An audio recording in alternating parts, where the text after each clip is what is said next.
Bem, agora que a gente já viu o conteúdo de vetores, a gente pode redefinir as nossas variáveis cinemáticas para que elas sejam escritas de uma maneira vetorial. Isso vai permitir para a gente descrever movimentos que sejam bi ou tridimensionais, tá?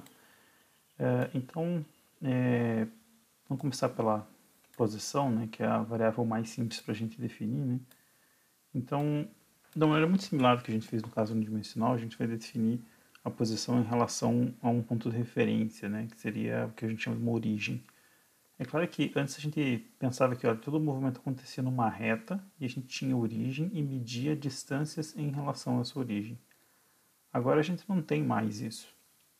A gente tem a origem e vai precisar determinar a posição de um corpo qualquer em termos dessa origem, só que o corpo pode estar em qualquer ponto do espaço em relação a essa origem. Né? Então, a única maneira que a gente tem para poder descrever essa posição do corpo vai ser utilizar um vetor. Né? Então, a gente pode imaginar que se a gente tem uma origem, a gente pode colocar aí um vetor que parte dessa origem e vai até a posição em que o corpo ocupa. Né? Então, vamos imaginar que a gente tem uma situação que eu tenho um espaço bidimensional, não um plano, e que eu tenho um corpo numa posição qualquer. Né? Como é que eu posso descrever a posição dele? Eu posso dizer que existe um vetor R que parte da origem e vai até a posição do objeto. Né? Vamos dizer que seja uma partícula lá de massa m, ou um bloco de massa m, ou qualquer coisa do tipo. Né? Então a gente pode descrever a posição através de um vetor posição. Né? Então o que é um vetor posição? Ele é um vetor que parte da origem e aponta na direção e sentido em que o corpo se encontra, e o módulo desse vetor posição é o comprimento que vai entre a origem e o corpo. Né? Você pode imaginar que de uma maneira muito similar ao deslocamento. Né? O que a gente tinha antes do deslocamento? Né? Foi o vetor que a gente utilizou como nosso arquétipo. Aí, né? A gente descreveu todas as propriedades dos vetores pensando no vetor deslocamento. Então, se você tem um corpo numa posição A e você vai até uma posição B, o vetor deslocamento vai ser um vetor que parte de A e vai até B, né, em linha reta, uma flechinha. Né? Ficou meio torto, mas vamos supor que o meu corpo está um pouquinho para cima aqui. Então a gente tem esse vetor deslocamento que vai, vou chamar ele aqui de D, que vai de A até B. Né? Então ele mostra aí qual que vai ser o deslocamento que você faz entre A e B. Você pode imaginar que o vetor posição é um deslocamento entre a origem e a posição do corpo. Né? Então a gente define dessa maneira o vetor deslocamento. É claro que para poder trabalhar com os vetores a gente costuma utilizar aí um sistema de referência. Né? Então não só a gente tem uma origem, como a gente tem 3 eixos coordenados que vão denotar a nossa ajudar a gente a entender essa questão da posição. Né? Então, se eu tenho a origem O aqui, que eu estou escrevendo em azul, e eu tenho um corpo que está numa posição P aqui, como que eu posso descrever a posição desse corpo? Através de um vetor posição, que a gente costuma chamar de R, que sai da origem e vai até a posição P. É claro que a gente utiliza essa origem, né, para poder descrever o vetor posição, a gente precisa da origem, a gente não precisa necessariamente do sistema de referência, mas é mais simples a gente também, além da origem, associar aí um sistema de referência e utilizar isso para poder fazer a descrição. Né? Eu já falei que a gente vai acabar trabalhando muito mais com coisas bidimensionais do que tridimensionais, porque é muito mais fácil, né? E aí a escolha do sistema de referência vai seguir uns parâmetros aí para poder verificar qual é o melhor sistema de referência, né? A gente vai acabar trabalhando bastante isso quando a gente vê o conteúdo de dinâmica. Antes disso ele não vai ser muito importante, porque a gente vai usar meio que um sistema de referência padrão, que vai ser um eixo horizontal e um vertical que aponta para cima. Né? Então, acaba que as direções do espaço aí são bem conhecidas. E claro, a gente pode utilizar o ângulo entre o vetor e essa linha horizontal para poder fazer a descrição de um vetor posição. Né? Vamos supor lá que a gente tenha um sistema bidimensional e você tem um eixo de referência aqui, x, e um eixo de referência aqui, y. Se se você tem uma posição qualquer de um corpo, dada por um vetor R, como que você pode pegar e descrever esse vetor R, né? Então você tem algumas opções. Uma delas é você utilizar as componentes e a outra delas é você usar o módulo e o ângulo em relação horizontal, né? Então vamos supor que a gente, o que é mais comum inclusive, né, que a gente tenha o módulo do vetor e o ângulo, né? Então esse é o caso mais comum, né? As informações que os programas costumam dar são justamente essas, né? O módulo de um vetor e o ângulo dele em relação horizontal. Se a gente precisar determinar quais são as componentes desse vetor, o que a gente pode fazer, né? A gente pode simplesmente utilizar o ângulo θ e determinar essa componente como sendo Rx igual a R vezes o cosseno de θ. E a gente tem essa outra componente aqui que vai ser Ry, que vai ser R vezes o seno de θ, né? E aí quando a gente tem essas componentes, é muito comum que a gente escreva os vetores nessa notação aqui, né? Mas isso não é necessário. A gente vai ver, por exemplo, quando a gente estiver trabalhando com o movimento de lançamento de projéteis, que a gente simplesmente trata o eixo X com uma coisa, o eixo Y com uma outra, sabendo que, na verdade, os dois abordam o mesmo movimento, né? Mas não necessariamente eu preciso escrever o vetor sempre nessa posição aqui. Eu posso simplesmente dizer, olha, no eixo X eu tenho tais coisas, no eixo Y eu tenho outras coisas, mas a gente sabe que está tratando o mesmo problema, né? Então, de novo, né, a outra coisa que é bastante importante é que quando a gente está trabalhando com vetores, a gente, na verdade, está trabalhando com uma função vetorial. Assim como a gente tinha lá para posição, né? Assim como a gente tinha lá uma função x que tomava valores de t e dava valores de posição, aqui a gente vai pegar valores de t e vai ter vetores posição que são dados por uma função posição R vetor de t, né? Então, para cada valor de tempo a gente tem um vetor diferente, né? Aqui um exemplo bastante claro disso, né? Vamos supor que a gente tem uma partícula que parte de uma certa posição e daí ela faz esse movimento aqui, em que ela está descrevendo uma espiral que vai subindo no eixo vertical e vai ficando cada vez com um raio maior, né? Como se estivesse fazendo uma espiral cônica, né? Então aqui eu tenho um eixo que eu vou chamar de Z, aqui eu tenho um eixo X e aqui eu tenho um eixo Y. Então eu posso imaginar que para cada valor de tempo eu tenho um valor de vetor posição diferente. Então, claro que eu posso imaginar que, olha, em tempo igual a zero, ele parte daqui de uma posição que vai ser um vetor, vamos para ver aqui que ele deve estar por cima do eixo X, mas na região negativa.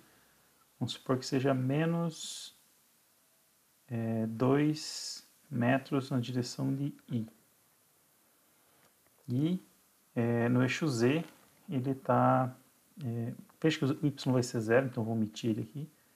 E no eixo Z eu vou supor que ele está numa posição aí de 7K.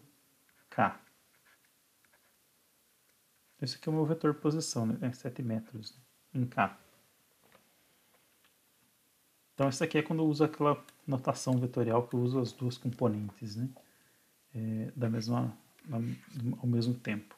Outra possibilidade que seria perfeitamente equivalente é eu descrever que, olha, eu tenho t, eu tenho x e tenho y, onde t é zero para essa primeira posição, que é essa daqui, né? X é menos 2 metros e y igual a 7 metros. Então veja que a ideia desse I, J e K é simplesmente a gente... Aliás, aqui eu errei, né? Aqui não é Y, aqui é Z. É separar, né? Esse I está aqui separando esse 2 metros, dizendo que esse 2 metros ele é um negócio completamente diferente desse 7 metros. Aqui você não pode somar os dois, porque são direções diferentes do espaço. Outra maneira de você fazer isso é você mesmo separar em duas colunas diferentes na tabela, né? Então você tem aqui menos 2 metros e aqui você tem 7 metros. Então você está separando em colunas diferentes e as coisas já estão separadas. Como eu falei, isso aqui é só uma questão de notação, tá? E na prática, em algumas situações pode ser mais conveniente a gente tratar dessa maneira aqui. A gente vai ver que é muito mais comum a gente tratar dessa maneira, mas né, não se assustem quando vocês veem uma notação dessa. Eu falo isso porque é comum os alunos olharem para aquilo e achar que estão, nossa, que coisa estranha, não consigo entender o que é isso. É simplesmente uma maneira de a gente escrever essas duas colunas aqui juntas ao mesmo tempo. E aí a separação fica aqui dentro. E claro que não é à toa que a gente cria esse tipo de notação diferente, né? Não é que a gente está criando problema ou querendo dificultar as coisas. A ideia é simplesmente que em algumas situações é mais conveniente a gente ter essa notação aí. Outra coisa que é interessante de notar é que se você tem uma função posição, isso é uma coisa bastante característica dos vetores, né? A gente sempre pode separar um vetor nas três componentes x, y e z dele, tá? Então, mesmo que você esteja falando lá de um vetor, posição, função, r de t, que para cada valor de t de um conjunto de números você vai ter um vetor correspondente a um outro conjunto, você também pode tratar da seguinte maneira. Para cada valor de t, ao invés de você descrever o vetor r através da tudo como uma coisa só, como a gente faz aqui, né? A gente pode simplesmente dizer que, olha, eu tenho, que para cada valor de t eu tenho, na verdade, três coisas. Um x, um y e um z. Então, na verdade, o que a gente faz é associar para cada valor de tempo, a gente tem uma posição no espaço. Que se eu estou usando um sistema de referência, eu posso dizer que, olha, para cada valor de tempo eu tenho um x, naquele sistema de referência eu tenho um y e também tenho um z. Então, essas três coisas elas estão atuando de uma maneira conjunta, né? Elas são inseparáveis porque você está tratando uma mesma posição de um corpo, né? Mas você pode imaginar que, olha, tá, beleza, o corpo está, por exemplo, um lançamento oblíquo, né? Você lança o projétil aqui, dá um chute na bola, ela vem e faz uma parábola, assim. Se você estiver falando do movimento no eixo horizontal, você não está se importando com o movimento do eixo vertical. Então, se você chama esse eixo aqui de x, você pode imaginar quais são as características dessa parte aqui, ó, da posição horizontal como função do tempo. Você pode dizer que você tem uma função característica do movimento horizontal. Claro que vai ter uma outra função característica do movimento vertical, que vai estar aqui em y, né? Se você tem um movimento de lançamento oblíquo, você não tem z. Você vai ter que... Sua função z de t é simplesmente uma constante. Por quê? Porque esse movimento se dá num plano, né? Então você pode dizer que isso aqui é zero. Você escolhe o valor do z, né? Que seria o eixo que está aqui, né? Perpendicular ao plano xy. E você diz que ele é zero, então você não precisa se importar com ele, tá? Então, só para ter noção assim, que se você tem uma coisa vetorial, você pode separar nos eixos x, y e z para trabalhar. Isso é equivalente a você pegar e ficar escrevendo dessa maneira aqui. Na prática, o que a gente faz mais é fazer essa separação, tá? Apesar de que, assim, é uma coisa que parece que está tudo junto aqui, mas é um tudo junto que é separado. Afinal, quando a gente escreve o que é I, o que é J, o que é K, a gente está separando em três eixos. Só que a gente opta por colocar esses marcadores I, J e K e escrever tudo junto ao mesmo tempo e dizer que esse é o vetor de posição R de T. Tá? Bem, dito isso, definida a posição, então a gente pode passar para a parte do deslocamento. Então, o deslocamento ele pode ser definido como a diferença entre duas posições. Então, vamos imaginar que a gente tem aqui essa curva como sendo uma trajetória de um carro, por exemplo. E você tem essa origem O aqui. Como que você pode determinar a posição de um corpo num certo instante inicial? Basta você pegar um vetor que sai da origem e vai para essa posição inicial do corpo. Né? Então você tem esse vetor posição inicial. Se você quiser determinar a posição final, descrever a posição final, o que você faz? Você pega um vetor que sai da origem e vai para a posição final do corpo. Qual vai ser o vetor de deslocamento? O vetor de deslocamento sai da posição inicial e vai para a posição final. Né? E aí, se a gente lembrar lá das propriedades dos vetores, a gente vai perceber o seguinte, né? Que se você tem um vetor A e um vetor B e você quer somar os dois, o que você faz? Você faz o paralelogramo aqui e fecha, né?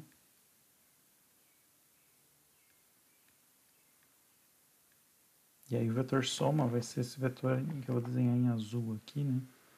Que está aqui. E o que é o vetor diferença, né? O vetor diferença sai da ponta daquilo que vem depois, né? Que seria B menos A aqui, porque eu estou indo de A para B, né, por exemplo. A depois B, né? Então A menos B vai ser isso aqui, ó. Esse vetor que está em verde aqui. E nota que isso é justamente o que acontece com esse ΔR, né? Por que eu estou escrevendo como ΔR já? Eu já estou falando que o deslocamento está implícito até na minha notação, né? Que o ΔR é esse vetor de diferença entre RF e RI. Então ele sai e faz essa diagonal do paralelogramo. Se você fosse fazer a soma de RF e RI, ia ter um vetor que ia sair aqui da origem, né? Esse em azul, e até lá no fundo. Mas eu não estou fazendo isso, eu estou fazendo a diferença, né? E a diferença vai me dar justamente o vetor de deslocamento. Então, quando a gente vai falar em deslocamento, o que a gente faz?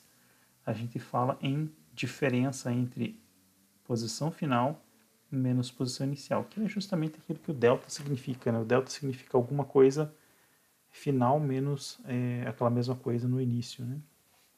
Então, se a gente pensar no vetor posição final e no vetor posição inicial, a gente pode escrever que ΔR, que é o deslocamento, vai ser RF menos RI. Então, acaba que a gente utiliza essa notação para a gente descrever aí o deslocamento, ao invés de chamar, sei lá, o deslocamento de D, a gente simplesmente calcula como sendo a diferença entre as posições.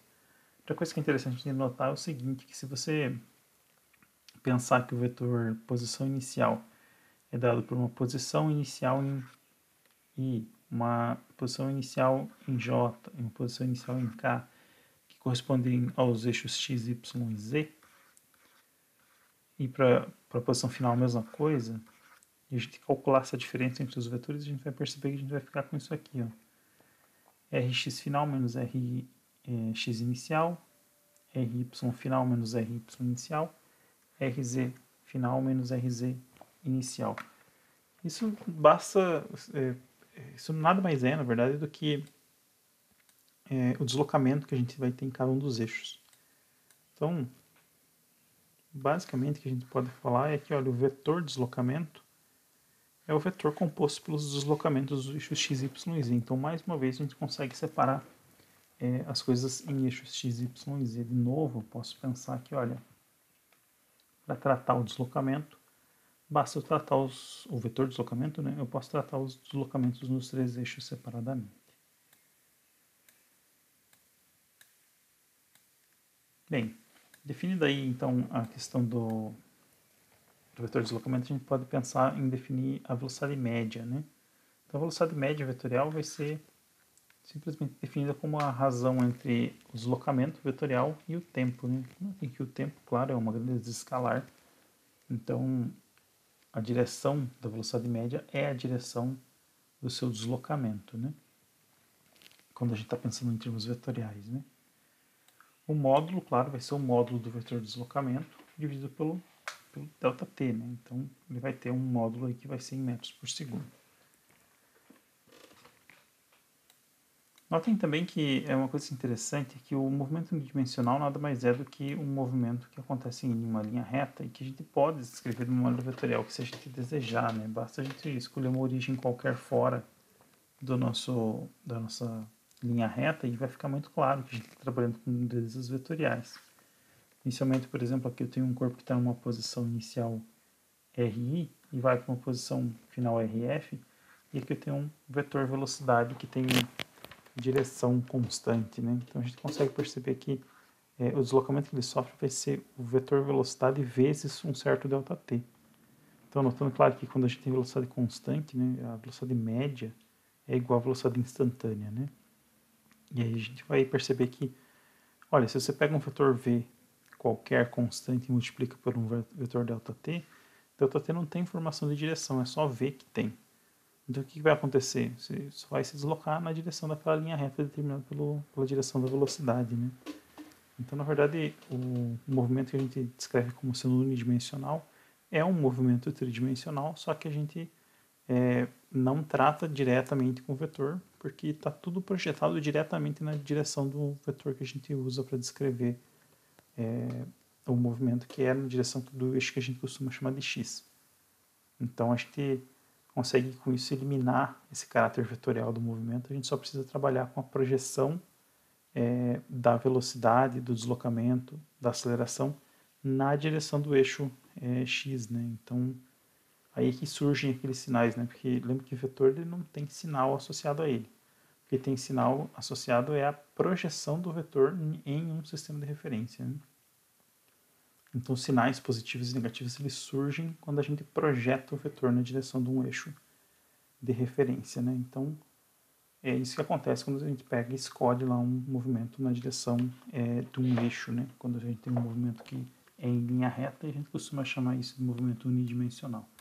Na verdade, ele não é unidimensional, ele é tridimensional, só que para efeitos da descrição não é necessário abordar duas dimensões, então acaba que no final das contas a gente está trabalhando o movimento como se ele tivesse uma dimensão só. Mas isso equivale então a fazer a ideia da projeção do vetor na direção do eixo de referência. Tá? Que mais? Outra coisa que é interessante notar é que, da mesma forma como a gente pode descrever aí o vetor deslocamento, o vetor posição, em termos dos vetores,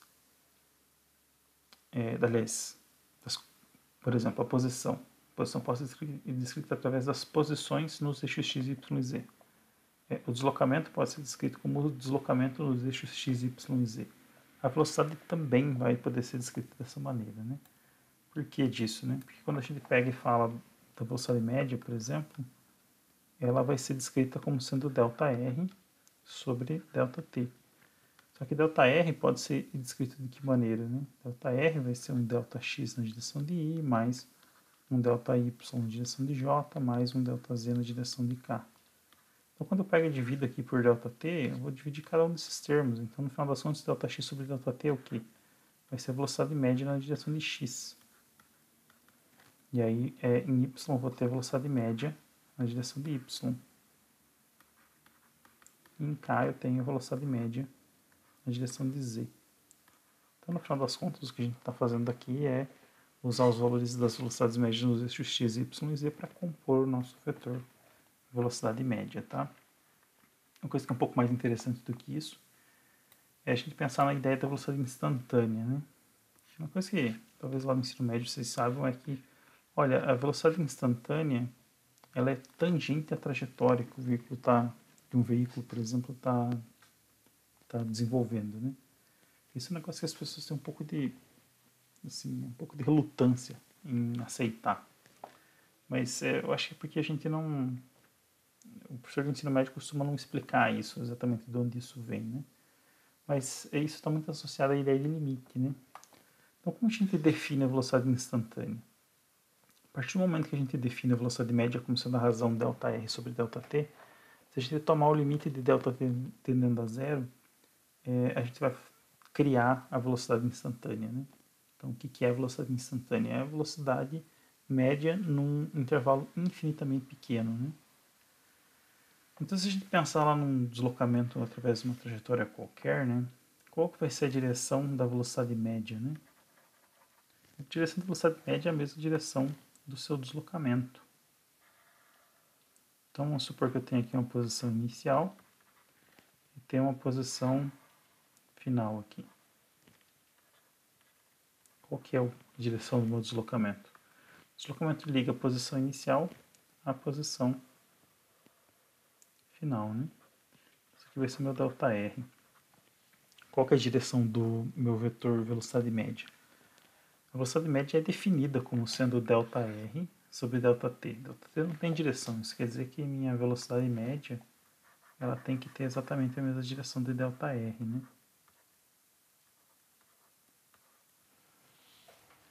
E minha velocidade instantânea? A velocidade instantânea ela vai ser simplesmente ao tomar o limite de ΔT tendendo a zero. Então quer dizer que o meu deslocamento vai ficando cada vez menor, né? O que vai acontecendo com o vetor? Né? O vetor velocidade instantânea ele tende a ser a velocidade média quando a gente faz o ΔT tendendo a zero. A gente consegue perceber que essa razão ΔR sobre ΔT não vai dar zero sobre zero, apesar de os dois tenderem a zero, né? Vai ficar uma coisa que tem uma razão bem definida. Só que esse valor, se a gente pensar na direção, o que vai acontecendo? Né? Esse vetor, ele vai, eu vou desenhar aqui só para ficar mais claro. Você pega dois pontos quaisquer aqui, ó, a tendência é a gente ter uma direção que liga, né, os dois pontos, né? Isso pensando no deslocamento, que é a mesma direção do vetor velocidade média, né? Só que se você toma esses dois pontos tendendo um ao outro, o que vai acontecer? Essa direção dessa linha reta vai passar a ser uma reta que é tangente à trajetória. Então, se a gente toma o limite com ΔT tendendo a zero, a gente percebe que em qualquer ponto, a velocidade instantânea ela vai tender a ser uma reta que é tangente aqui à trajetória, né? Claro que a gente vai ter uma direção específica, né? Que é no sentido que está acontecendo o movimento, mas para qualquer ponto a gente tem sempre que a direção do vetor velocidade instantânea é a direção tangente à trajetória, tá? Então isso vem da ideia de limite e de imaginar que se eu tenho aqui um ponto aqui e um outro ponto aqui na frente, que eles tendendo em um encontro ao outro, essa reta que une os dois tende a virar uma reta tangente, né? Quando no limite esses pontos se encontram, a reta entre os dois vira uma reta tangente à trajetória original que a gente tinha, que é essa que está desenhada em azul, tá? De novo, pensando aqui nas propriedades dos limites, né? Uma propriedade que vocês vão ver dos limites é que se você tem lá o limite de uma soma, isso é igual à soma dos limites. Então, o limite de ΔX sobre ΔT com ΔT tendendo a zero vai virar o quê? Vai ser a própria velocidade no eixo x, né? Então, pensando nesse um marcador de direção, né, eu percebo que esse limite ΔX sobre ΔT, ele vira velocidade em x, e aí o i fica lá, marcando que, olha, esse valor que vem aqui, ó, que está associado, está multiplicando o i, ele é, na verdade, um valor de velocidade na direção do eixo x. E acontece a mesma coisa para o eixo y e para o eixo z, né? Então, de novo, a gente vê essa separação em três componentes para o vetor. E essas componentes são as componentes nos eixos que a gente está usando para descrever o movimento, tá?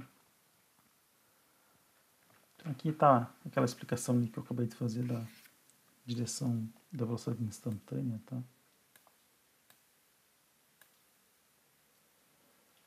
Aqui tem uma outra coisa que é interessante, eu acho que isso aqui vai ser, na verdade, interessante a gente ver agora para depois ficar mais fácil para a gente entender o porquê que a direção da vetor aceleração, quando a gente tem um movimento circular, ela tem que apontar para o centro da trajetória, né? Então, a gente vai verificar lá que a aceleração, por exemplo, ela é o vetor que altera a velocidade, né? E a velocidade é o vetor que altera a posição, né? E acontece o seguinte, né? A gente vai perceber o seguinte, que se você tem um vetor que é perpendicular ao vetor, tem um vetor que te dá a alteração, né? E ele é perpendicular ao vetor que está sendo alterado, você vai ter uma rotação do vetor alterado. Aqui eu vou mostrar justamente com a velocidade, né? A velocidade é a alteração da posição. Se a velocidade for perpendicular ao vetor posição, o que acontece é só uma rotação do vetor posição. Vamos falar aqui de uma maneira mais concreta, né? Vamos supor o seguinte: a gente tem um corpo que está numa posição qualquer inicial e vai se deslocar para uma posição final. Circular a velocidade aqui. Se pensar que a gente tem aqui uma posição, né? Então tem essa posição final que ele vai ocupar depois, né? Descrita por um vetor posição final. E aí eu tenho o seguinte, esse vetor velocidade ele é um vetor tal que ele muda de direção, né? Porque, veja, a gente costuma pensar a velocidade constante, por exemplo, como sendo a velocidade que é em módulo constante. Quando a gente está falando de vetor constante quer dizer que assim, a direção, sentido e a velocidade tem, e o valor numérico, né, o módulo, tem que ser exatamente os mesmos. Só que é muito comum que a gente fale em problemas em que você tem um módulo só constante. E se você está fazendo um movimento circular, esse é justamente uma dessas possibilidades, né? Então, vamos supor que eu tenho esse vetor velocidade inicial e esse tem esse vetor velocidade final. Eles são tais que o módulo é igual, mas a direção e sentido não, né? Afinal, a gente está fazendo um movimento de rotação e a gente já viu que a direção do vetor velocidade tem que ser perpendicular perpendicular não, tem que ser tangencial a essa trajetória que está seguindo, né? Tanto que é por isso que eu tenho aqui o vetor desenhado com um ângulo de 90 graus em relação ao vetor, né? Posição. Então, por que isso, né? Porque se é um movimento circular, a direção tangencial ela é perpendicular ao raio, né? Dessa trajetória circular. Então, imagina que eu tenho origem aqui, esse vetor R aqui, que dá a posição do corpo, denota justamente, o módulo dele vai ser justamente o próprio raio, né? E aí o vetor de deslocamento aqui também está evidenciado através dessa linha tracejada. Aí eu percebo o seguinte, que, veja, a velocidade ela é o que altera a posição. E se ela é perpendicular ao vetor posição, o que ele faz com o vetor posição? Ele, de alguma maneira ele tem que alterar o vetor posição, mas como que se dá essa alteração? Se a velocidade consegue alterar o módulo do vetor posição? Não consegue, porque se a trajetória é circular, esse raio, como eu falei, né, ele descreve o valor do raio da trajetória circular é igual ao módulo do vetor posição. Então, esse é um movimento que tem um módulo do vetor que é constante e só muda a direção do vetor, né? Então, a gente percebe o seguinte, que esse vetor que é perpendicular, né, o vetor que causa a variação de um segundo vetor, e aí esse primeiro vetor é perpendicular ao segundo, só consegue fazer, então, com que exista uma variação da direção do segundo vetor, ou seja, essa velocidade aqui, ela altera a posição. Mas como o vetor velocidade é perpendicular ao vetor posição, ele não consegue fazer a alteração do tamanho, ou seja, do módulo do vetor posição. Ele só consegue fazer a alteração da direção do vetor posição. Então, uma velocidade que é perpendicular a esse vetor posição só vai conseguir fazer com que esse vetor posição sofra uma rotação. E a gente vai ver, claro que aqui esse é um negócio que é bastante evidente, né? Mas quando a gente vai falar do vetor velocidade, no caso do movimento circular, a gente vai perceber que o vetor aceleração tem que apontar para o centro da trajetória para poder causar essa rotação do vetor. E isso é um negócio que costuma ser um pouco difícil do pessoal aceitar, mas tem uma lógica por trás que é justamente essa, tá? Então é isso que eu discuto aqui na parte de rotação do vetor, tá?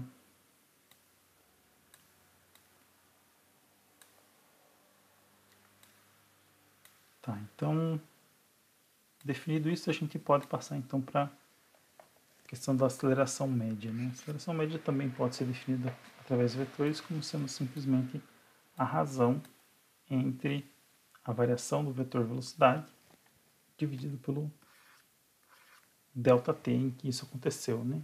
Então, de novo, a gente vai ter um vetor que vai estar relacionado simplesmente à direção do vetor variação da velocidade, porque ΔT não tem direção, né? De novo, eu posso pegar e separar isso em três componentes. Então, o vetor aceleração está associado ao valor da aceleração nos eixos x, y e z. E para poder definir a aceleração instantânea, basta eu tomar o limite com ΔT tendendo a zero da aceleração média, e o que vai me permitir, de novo, devido às propriedades do limite, escrever a aceleração como sendo o vetor formado pelas componentes ax, ay e az que a minha aceleração tem no sistema de referência. Aqui vem a grande questão da escolha do sistema de referência, tá?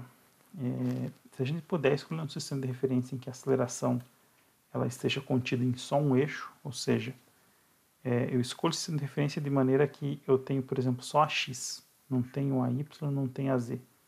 Isso facilita muito a solução dos problemas, tá? E isso vai ser a principal maneira da gente escolher qual é o melhor sistema de referência para a gente poder trabalhar, tá? Então a gente vai ver, por exemplo, no lançamento oblíquo, que a escolha de colocar um eixo horizontal e um eixo vertical se deve ao fato de que quando você faz isso, você obriga a aceleração a estar somente no eixo vertical e fica muito mais fácil para resolver os problemas, tá?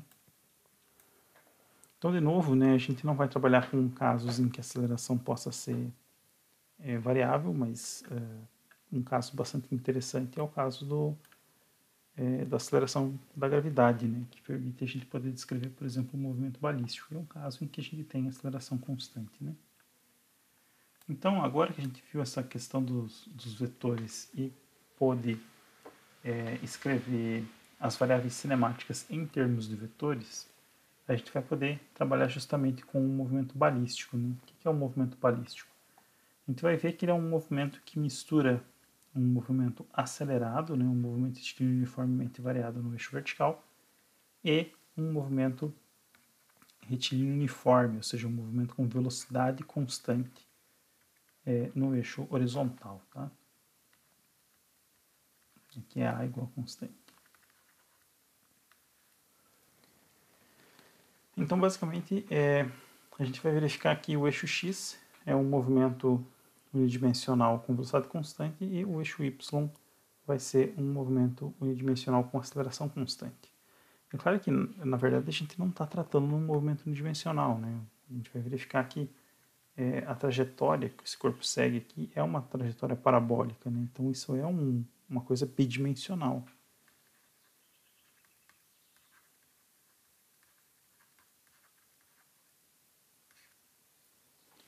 Então, por que a gente pode pegar e fazer essa separação? Justamente pelas propriedades que a gente acabou de ver de que todas as variáveis podem ser separadas em x e em y, só que a gente vai ter que lembrar, claro, que a gente tem uma variável em comum, né, que é o tempo, né? Então, se a gente tem lá um tempo igual a 1,5 segundos, o corpo vai estar numa posição em x, vai estar numa posição em y. Então, a gente tem justamente aquela ideia de que, olha, você tem um valor de tempo aqui, e você tem, para aquele mesmo valor de tempo, você tem dois números que são associados, né, que são os valores de x e y. Né? E aí os problemas eles vão utilizar isso como um artifício, sabendo que existe essa ligação entre esses dois movimentos, eles não são independentes, na verdade, e vai, em geral, eliminar uma das equações. Então, a gente, comumente, nesses problemas de movimento bidimensional, a gente vai cair num sistema de equações, tá? E a gente vai ter que utilizar esse sistema de equações para poder resolver o problema, tá? Então, basicamente, é a mesma ideia que eu falei antes dos problemas, né? Você tem um certo conjunto de variáveis cinemáticas, você tem um certo, alguma coisa que é perguntada, você tem uma coisa que é omitida, e aí você tem que usar uma equação para poder resolver, né? Agora as coisas vão mudar um pouco, porque você vai poder ter duas equações. E se você tem duas equações, você pode fazer um sistema. E um sistema de equações que tem duas equações pode ter duas incógnitas. Então os problemas vão se valer disso para omitir mais uma informação e forçar vocês a utilizar as regras aí do movimento para poder fazer um sistema de equações e poder resolver ele encontrando uma informação a mais, tá? Então vou encerrar o vídeo agora para a gente poder fazer um que aborda diretamente a questão do movimento balístico, porque eu acho que como é o que a gente vai aplicar na prática, deve ser onde vão surgir mais dúvidas, então vai ficar um pouco mais simples se ele for um vídeo à parte do resto, tá? Então, em breve o próximo vídeo. Até mais.